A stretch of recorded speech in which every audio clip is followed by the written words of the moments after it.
அனைவருக்கும் வணக்கம். நான் உங்கள் 5ஆம் தலைமுறை ஜோதிடர் ராம்குமார் ராஜேந்திரன். நம்ம இன்னைக்கு பார்க்க போகிற தலைப்பு, மிதுன ராசி அன்பர்களுக்கு உங்களுடைய ராசிக்கு 8ஆம் வீடான மகர ராசியில் செவ்வாய் பகவானுடைய உச்சநிலை ருச்சக ராஜயோகம் என்று அழைக்கக்கூடியது. இந்த ருச்சக ராஜயோகமுடைய நிகழ்வு காலகட்டங்கள் அப்படின்னு பார்த்தீங்கன்னா 16/1/2026 முதல் 23/2/2026 வரை சுமார் 38 நாட்களுக்கு நடைபெறக்கூடியது. இந்த நிகழ்வு காலகட்டங்களில் இந்த செவ்வாய் பகவானுடைய உச்சநிலை பெறக்கூடிய ஒரு தருணத்தில் மிதுன ராசி அன்பர்களுக்கு தங்களுடைய வாழ்க்கையில் எந்த விதமான அற்புதங்கள் மற்றும் மேன்மைகளை கொடுக்க போகுது அப்படிங்கிறத இந்த காணொலியில் தெளிவாகவும் துல்லியமாகவும் பார்க்கலாங்க. நம்ம சேனலை ஃபஸ்ட் டைம் பார்க்குறவங்களா அதை சப்ஸ்கிரைப் பண்ணிக்கோங்க. பெல் பட்டனை கிளிக் பண்ணி ஆல் அப்படிங்கிற ஆப்ஷன் கொடுத்துக்கோங்க. மிதுன ராசி அன்பர்கள் புதன் பகவானை அதிபதியாக கொண்டவர்கள். எந்த ஒரு விஷயத்தையுமே நிதானத்தோடும் பொறுமையோடும் செய்து முடிக்கக்கூடிய நபர்கள். ஒரு தடவைக்கு பல தடவை யோசித்து எந்த விதத்திலையும் சிறு தவறுகள் கூட நடந்துடக்கூடாது அப்படின்னு சொல்லி பார்த்து செய்யக்கூடிய நபர்கள். மற்றவர்களுக்கு வழிகாட்டியாக இருக்கக்கூடிய நபர்கள். எல்லளவும் யாருக்கும் துரோகம் செய்யாத நபர்கள் அப்படின்னே சொல்லாங்க. தான் உண்டு தான் வேலை உண்டு. மற்றவங்களுக்கு உதவி அப்படின்னு சொன்னால் இறங்கி செய்வாங்க.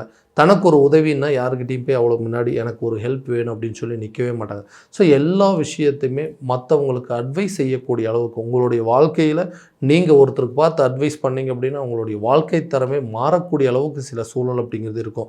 உங்கள் வார்த்தையை கேட்டு தாங்க இன்றைக்கி என்னோடய வாழ்க்கை இப்படி இருக்குது, ரொம்ப சிறப்பாக இருக்குது அப்படின்னு மற்றவங்க உங்கள்கிட்ட நிறைய வார்த்தைகள் சொல்லுவாங்க. ஆனால் எந்த சூழலையும் அடுத்தவங்ககிட்ட எந்த உதவின்னு போய் நின்னதே இல்லை. அடுத்தவங்களுக்கு உதவி செய்கிறது, அடுத்தவங்களுக்கு அட்வைஸ் பண்ணுறது, மற்றவங்களுடைய தேவைகளை பூர்த்தி செய்கிறதுன்னு சொல்லி நிறைய காரணங்கள் உங்களுக்குள்ள நிறைய ஒரு நல்ல குணங்கள் அப்படிங்கிறது இருந்துகிட்டே இருக்கு. ஏன்னா புத்திக்கு அதிபதி வித்தைக்கு அதிபதி என்று சொல்லக்கூடிய தனக்கு தெரிஞ்ச எல்லா விஷயத்தையும் மற்றவங்களுக்கு கற்றுக் கொடுக்கக்கூடிய அளவுக்கு திறமை வாய்ந்த நபர்கள் அப்படின்னு சொல்லலாம். ஆனால் எனக்கு மட்டும் ஏன் இப்படி நடந்துகிட்டே இருக்குங்க? நல்லது பண்ணால் நல்லது நடக்கும்னு நினைக்கிறேன். ஆனால் எனக்கு கெடுதல் தான் நடக்குது. யாரும் கெட்டு போகக்கூடாதுன்னு நினைக்கிறவங்க. ஆனால் என்னுடைய சூழ்நிலையில் இவ்வளோ மோசமாக இருக்கும்னு நான் எதிர்பார்க்கவே இல்லை. ஒன்றொன்றையும் பார்த்து சரி நான் செய்கிற விஷயங்கள் எல்லாமே இன்றைக்கி எனக்கு எகென்ஸ்டாக தான் நடந்துட்டுருக்கு. நான் விருப்பப்பட்ட மாதிரி எதுவுமே நடக்கவே இல்லைங்க. ஒரு நல்ல வேலை அப்படிங்கிறது அமையல. சரியான விதத்தில் ஒரு தொழிலை அமைச்சிக்க முடியல. அந்த தொழிலையும் தேவையில்லாத நஷ்டங்களும் இழப்புகள் அப்படிங்கிறது சந்திச்சிட்டேன். ஆயுள் ரீதியாக கூட நிறைய கண்டங்கள் அப்படிங்கிறது பார்த்தாச்சுங்க. ஒரு மன வாழ்க்கை அப்படிங்கிறது, ஒரு திருமண வாழ்க்கை எனக்கு சரியான விதத்தில் அமையலை. நான் ஆசைப்பட்ட மாதிரி ஒரு வாழ்க்கையும் அமையலைங்க. எனக்கு அமைஞ்ச வாழ்க்கையை நான் ஆசைப்பட்ட மாதிரி மாற்றிக்கணும்னு நினச்சேன். அதுவுமே முடியலைங்க. ஏன்னா எதுக்காக இந்த லைஃப்பை அமைச்சிக்கிட்டோம் அப்படின்னு சொல்லி நிறைய நேரம் நானே அதை நினச்சி வருத்தப்பட்டு இருக்கிறேன். யாருக்காக கஷ்டப்படுறோமோ, யாருக்காக உழைக்கிறோமோ அவங்களே நம்மளுடைய சூழ்நிலையை புரிஞ்சிக்கலன்னா அப்போ நம்ம யாருக்காக இவ்வளோ விஷயங்கள் பண்ணுறோம்? ஒவ்வொரு நேரமும் மன உளைச்சல் அப்படிங்கிறது அதிகமாகிட்டே இருக்குது. பண ரீதியாகவும் நிறைய தடைகள். எப்படியாவது வாழ்க்கையில் சாதிக்கணும், எப்படியாவது முன்னுக்கு வரணும் அப்படின்னு சொல்லி ஒவ்வொரு முயற்சிகள் எடுக்கிறேன். எல்லாத்துலேயுமே தேவையில்லாத தடைகள் மட்டுமே நடந்துகிட்ருக்குங்க. தைரியமாக முன்ன மாதிரி எந்த ஒரு காரியத்தையும் செய்ய முடியல.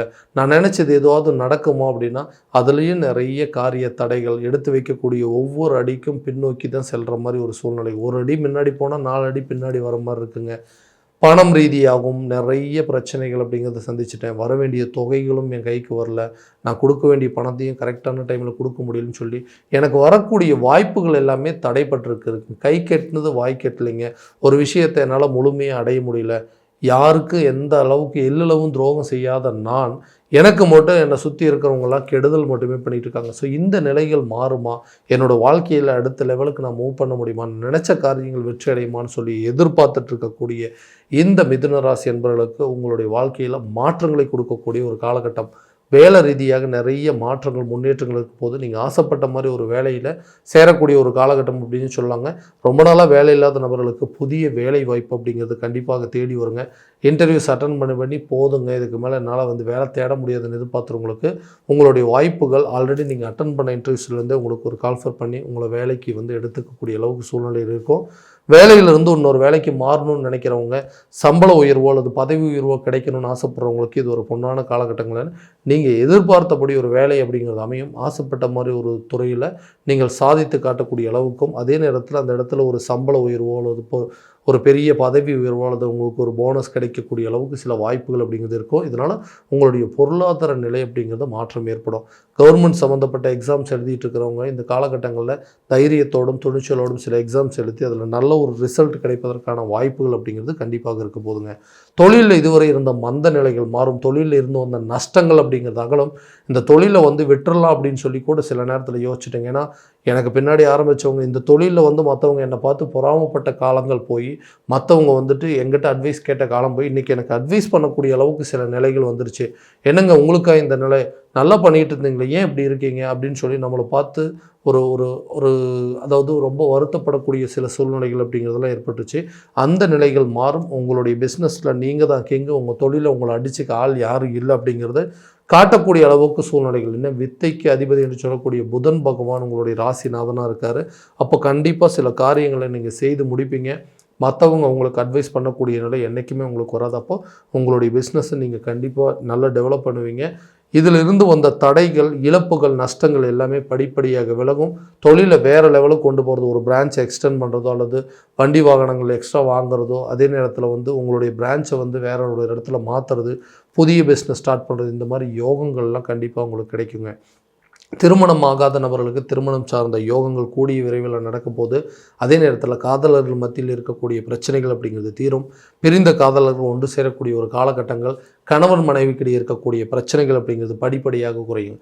காரணமே இல்லாமல் இன்றைக்கி வந்து சண்டை போட்டுட்ருக்குறேங்க, அவங்களுக்காக தான் இவ்வளவும் பண்ணேன், அவங்களுக்காக தான் நான் கடன் வாங்கினேன், அவங்களுக்காக தான் அந்த பொருளை வாங்கி கொடுத்தேன், அவங்களுக்காக தான் நீ கஷ்டப்படுறேன்னு சொல்லி ஒவ்வொரு விஷயத்தையுமே உங்களுக்கு தேவையான உங்களை சார்ந்து இருக்கக்கூடியவங்களுக்கு ஒன்றும் பார்த்து பார்த்து செய்த உங்களுக்கு எல்லாம் செய்தும் இன்றைக்கி கெட்ட பேர் தான். எல்லாமே பண்ணியும் வந்து செய்யாத தவறுக்கு இன்றைக்கி தண்டனை அனுபவிக்கக்கூடிய நிலைகள் அப்படிங்கிறது ஏற்பட்டு இருக்கும். இந்த குடும்ப சூழல் அப்படிங்கிறது மாறாதங்களா, இந்த குடும்ப ஒற்றுமை அப்படிங்கிறது மேலோங்க தான். கணவன் மனைவிக்கிடையே இருக்கக்கூடிய பிரிவினைகள் அப்படிங்கிறது மாறி நாங்கள் 2 பேரும் ஒன்று சேர்ந்து எங்களுக்கு ஒரு நல்ல நிம்மதியான வாழ்க்கை வாழ முடியாதுன்னு எதிர்பார்க்குறவங்களுக்கு கூடிய விரைவில் கணவன் மனைவிக்கிடையே இருக்கக்கூடிய பிரச்சனைகள் அப்படிங்கிறது தீருங்க. இதனால் நிறைய பேர் வந்து டிவோர்ஸ் வரைக்கும் போயிருப்பீங்க. அந்த பிரச்சனைகள் அப்படிங்கிறது உங்களுக்கு சாதகமான சூழல் அப்படிங்கிறது ஏற்படுங்க. காதலர்கள் மத்தியில் இருக்கக்கூடிய பாதிப்புகள் அப்படிங்கிறது கண்டிப்பாக விலகுங்க. நான் எதிர்பார்த்த வாழ்க்கை எனக்கு சரியான விதத்தில் அமையலைங்க, நான் எதிர்பார்த்த மாதிரி இந்த லைஃப் இல்லை, என்னை தேடி ஒரு லைஃப் வந்ததுங்க, நான் ஒரு லைஃப்பை தேடி போனேன், அந்த வாழ்க்கையில் இன்றைக்கி நிறைய சிக்கல்களை சந்திச்சிட்ருக்கேன், ஏன்டா இந்த மாதிரி ஒரு லைஃப்பில் என்ட்ரி ஆனோம் அப்படிங்கிற அளவுக்கு நிறைய குழப்பங்கள் இருந்துகிட்ருக்கேன். அந்த குழப்பங்கள் எனக்கு எப்போ தான் தீரும், நான் எடுத்த முடிவுகள் எனக்கு சாதகமாக இருக்குமா, நான் எடுத்த முடிவுகள் கரெக்டாக அப்படிங்கிற குழப்பங்கள் எனக்குள்ளே ஓடிட்டே இருக்குங்க. அந்த குழப்பங்கள் அப்படிங்கிறது நீங்கும். நீங்கள் எதிர்பார்த்த ஒரு வாழ்க்கையை, நீங்கள் எதிர்பார்த்த மாதிரி ஒரு வாழ்க்கையை அமைக்கக்கூடிய ஒரு காலகட்டம், பொன்னான காலம் அப்படின்னே சொல்லலாங்க. இந்த ருச்சக ராஜயோக காலகட்டங்களில் நீங்கள் உங்களுடைய வாழ்க்கை துணையை தேர்வு செய்வதற்கான ஒரு யோகம், உங்களுக்கு பிடித்த நபர்களோட ஒன்று சேர்ந்து வாழக்கூடிய ஒரு தருணம் அப்படிங்கிறதே இருக்குங்க. எதுக்காக இந்த லைஃபுக்குள்ளே என்ட்ரி ஆனோம், பழைய லைஃப்பை வந்து நிறைய கஷ்டங்களையும் சிரமங்களையும் அனுபவிச்சிட்டோம், அதிலிருந்து வெளியே வந்துட்டு மறுபடியும் அதே மாதிரி ஒரு சூழலில் மாட்டிக்குமோ அப்படிங்கிற குழப்பங்கள்லாம் இருந்திருக்கும். அந்த குழப்பங்கள் தெளிவு பெறக்கூடிய ஒரு காலகட்டங்கள் நிறைய, அதாவது நெருங்கிய உறவினர்களோ அல்லது உங்களை விட்டு சென்ற உறவினர்களோ உங்களை தேடி வரக்கூடிய ஒரு காலகட்டம் அப்படின்னு சொல்லுவாங்க. அப்போ மொத்தத்தில் பகைகளும் நட்பாய் மாறும். விட்டு போனவங்க, விலகி போனவங்க உங்களை தேடி வரக்கூடிய ஒரு தருணம் அப்படின்னே சொல்லலாங்க. ஸோ காதல் மத்தியில் இருக்கக்கூடிய பிரச்சனைகள், தேவையில்லாத விஷயத்தில் சில சங்கடங்கள் ஏற்பட்டு இன்றைக்கி நாங்கள் 2 பேரும் அடுத்த லெவலுக்கு போகலான்னு சொல்லி யோசிக்கக்கூடிய காலகட்டங்களை இன்றைக்கி 2 பேரும் பிரிஞ்சிடலாம் அப்படிங்கிற அளவுக்கு சில சூழ்நிலைகள் வந்துருச்சு. அந்த நிலைகள் கண்டிப்பாக மாறும். குழந்தை பாக்கியம் இல்லாத தம்பதியினருக்கு குழந்தை பாக்கியம் அப்படிங்கிறது கண்டிப்பாக ஏற்படுங்க.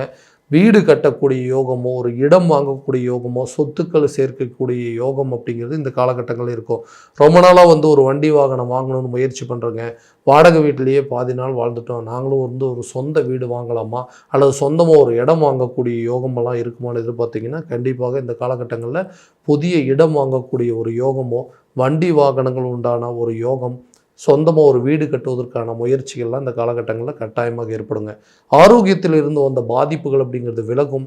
எனக்கு ஏதாவது நடந்துருமோ, ஆயுள் சம்மந்தப்பட்ட பாதிப்புகள் வந்துருமோன்னு சொல்லி ஒவ்வொரு நாளும் பயந்து பயந்து வாழ வேண்டியதாக இருக்குது. ஏன்னா என்னுடைய உடல் ரீதியாக நிறைய கஷ்டங்களும் நிறைய வலிகளும் வேதனைகளும் ரொம்ப அதிகமாக சந்திச்சுட்டேங்க. அந்த நிலைகள் அப்படிங்கிறது மாறும். ஆரோக்கியத்தில் நல்ல ஒரு முன்னேற்றம் அப்படிங்கிறது இருக்க போதுங்க. கல்வி ரீதியாக இதுவரை இருந்து வந்த மந்த நிலைகள் அகலும். ஞாபக மறதிகள் அப்படிங்கிறது குறையுங்க. கல்வி சம்மந்தப்பட்ட சில விரயங்கள் அப்படிங்கிறதும் படிப்படியாக குறையக்கூடிய ஒரு காலகட்டங்கள். கடன் ரீதியாக இருக்கக்கூடிய பிரச்சனைகள், எனக்கு வர வேண்டிய தொகை மட்டும் கரெக்டான டைமில் வந்துருச்சு அப்படின்னா இன்றைக்கி நான் இருக்கக்கூடிய லெவலே வேறுங்கன்னா பணம் அப்படிங்கிற ஒரு விஷயத்தினால மற்றவங்களுக்கு உதவி செஞ்ச காலங்கள் போய் இன்றைக்கி அடுத்தவங்கக்கிட்ட உதவி கேட்கக்கூடிய ஒரு நிலைக்கு தள்ளப்பட்டுட்டேன். அடுத்தவங்களுக்கு நிறைய உதவி செஞ்சுருக்கேன், நிறைய பணம் காசு வாங்கி கொடுத்துருக்குறேன். ஆனால் இன்றைக்கி அவங்க திரும்ப கொடுக்காதனால அந்த பணத்துக்கு நான் வட்டி கட்டக்கூடிய ஒரு சூழல் அப்படிங்கிறது ஏற்பட்டுருச்சு. காலம் பூரா கடனுக்கு உண்டான வட்டியை மட்டுமே கட்டி என் வாழ்க்கை வீணாயிருமோ அப்படிங்கிற பயம் வந்துருச்சுங்க. அந்த பயம் அப்படிங்கிறது உங்களை விட்டு விலகுங்க. கடனை அடைப்பதற்காக நீங்கள் எடுக்கக்கூடிய முயற்சிகள் வெற்றி பலனை நோக்கி கொண்டு போகுங்க. பூர்வீக சொத்துக்கள் மூலமோ அல்லது உங்களுக்கு வர வேண்டிய நிலுவைத் தொகைகள் கண்டிப்பாக உங்கள் கைக்கு வருங்க. இந்த 38 நாட்களுக்குள்ளே உங்களுடைய வாழ்க்கையில் நிறைய மாற்றங்கள் மற்றும் அற்புதங்கள் அப்படிங்கிறது ஏற்பட போகுதுங்க. ஸோ இதுவரை நம்ம பார்த்ததெல்லாம் கோச்சார ரீதியான பலன்கள் மட்டும்தாங்க. இந்த பலன்கள் அனைத்து உங்களுக்கு நடக்குமானா உங்களுடைய சுய ஜாதகத்தை முழுமையாக தெரிஞ்சுக்கிட்டு அதற்குண்டானபடி சில முயற்சிகள் எடுக்கும்போது இன்னும் நல்ல விதமான வெற்றிகள் அப்படிங்கிறது உங்கள் கைக்கு கிடைக்குங்க. உங்களுடைய ஜாதகத்தை எங்கிட்ட பார்க்கணும் அப்படின்னு விருப்பப்பட்டீங்கன்னா கீழே தெரிகிற நம்பருக்கு காண்டாக்ட் பண்ணி அப்பாயின்மெண்ட் ஃபிக்ஸ் பண்ணிக்கோங்க. அப்படி இல்லையா உங்களோட ஜாதகத்தை வாட்ஸ்அப் மூலமாக அமுச்சு வச்சிங்க அப்படின்னா தெளிவான முறையில் கணிச்சு துல்லியமான பலன்கள் அப்படிங்கிறது உங்களுக்கு தெரியப்படுத்த விடுங்க. மீண்டும் அடுத்த காணொளியில் உங்களை சந்திக்கும் வரை உங்களிடமிருந்து விடை பெறுவது உங்கள் ராம்குமார் ராஜேந்திரன். நன்றி.